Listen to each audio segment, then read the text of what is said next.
You're listening to Catholic Sprouts, the daily podcast for Catholic kids that strives to plant seeds of faith.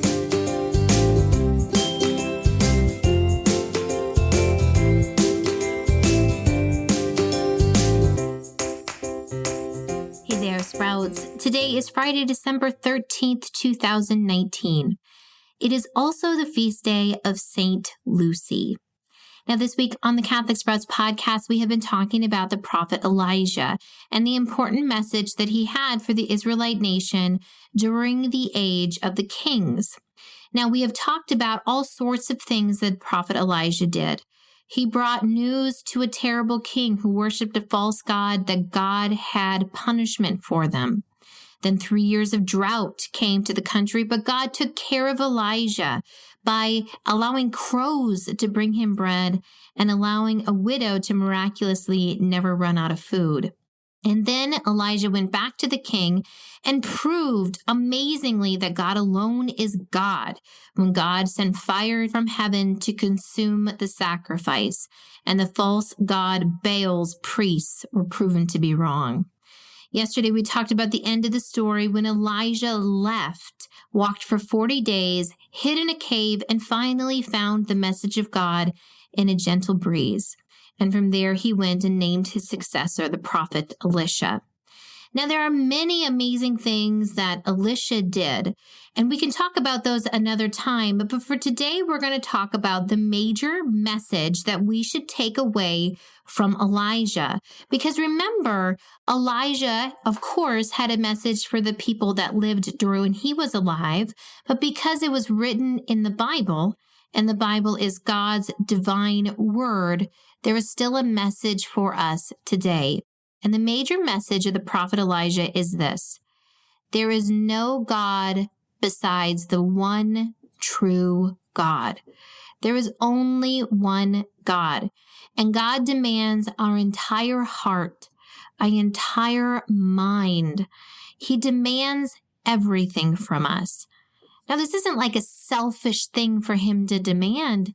He asks them from us because he alone can show us what true happiness is, what true freedom is, what true love is. He demands them all from us so that he can show us how to live well. The prophet Elijah was blunt. He made a lot of people mad, but he had an important message. Don't put anything above God. And that is my challenge for you today, Sprouts, to think, am I putting anything above God? Do I spend more time on schoolwork than I do thinking about God?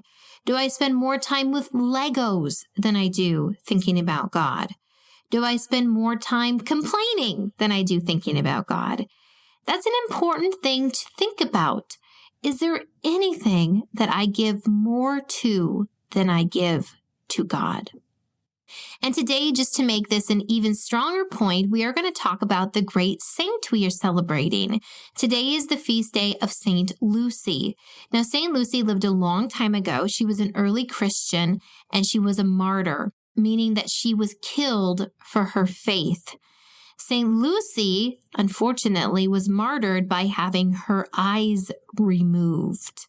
She endured terrible torture when she refused to renounce her faith in Jesus Christ. St. Lucy is another stunning example of how our faith in Jesus is the most important thing that we can have. Nothing is more important than believing in Jesus. Even our life is less important than loving God completely. Now, St. Lucy lived an incredible life, but she continues to be a stunning example for us and a great symbol for us for what it means to be a Christian. Lucy's very name in this original form means light. And she reminds us that we are called to be like a mirror. This is what we're called to be, a mirror. And that mirror means that when we come next to God, we put ourselves in front of God, And we are called to reflect the light of God to the whole world, to let his light shine into us, but then to reflect that light out to the world. And this is a particularly important thing to remember right now in Advent, but also in December. Now, if you are in my part of the world, in the Western Hemisphere, we are approaching the shortest day of the year. The shortest day of the year is December 21st, meaning we will have more darkness on that day than any other day of the year. This has to do with the way that the sun's positioned and the rotation of the earth and all of these things. But it is the shortest day, and it is fitting that we are in Advent during this time of darkness and waiting. And as a reminder that there is a lot of darkness in the world, a lot of darkness and sin, and people placing things above God. It is our duty, therefore, to spend as much time with God as we can so that we might be a mirror. We might be a mirror that reflects Jesus' light into the world. People might need to encounter Jesus through us before they're willing to approach him on their own. This is what we are called to do. We are called to bring Jesus' light into the world. Now, there are a lot of really cool ways to celebrate the Feast of St. Lucy. One of them you might have seen a picture of, and this is what usually happens. One girl in a family puts on a white dress and she places a wreath on her head, but in that wreath, she places candles.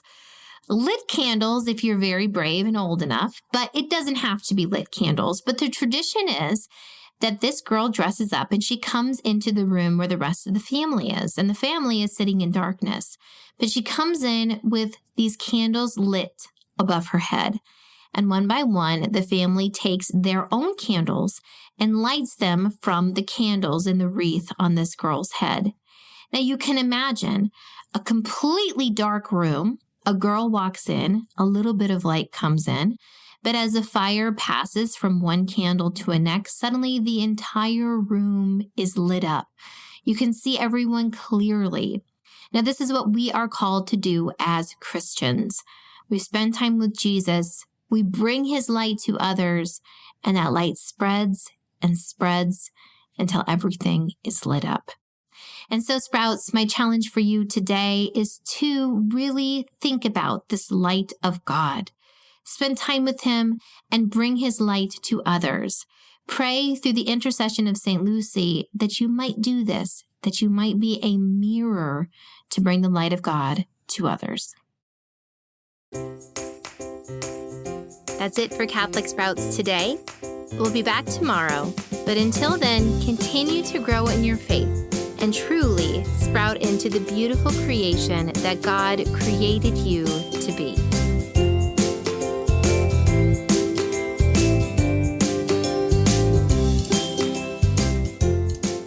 I'd just like to say congratulations to all of you Sprouts that have been earning patches. So far, I have mailed out over 500 patches, and I know there's many of you out there earning them still. Remember that you can earn a special patch during Advent for doing the Jessie Tree. You can also continue to earn your Rosary patch, your Challenge patch, and your Scripture patch. To learn more, to print the sheets to start earning them, simply head to CatholicSprouts.com/challenge patches.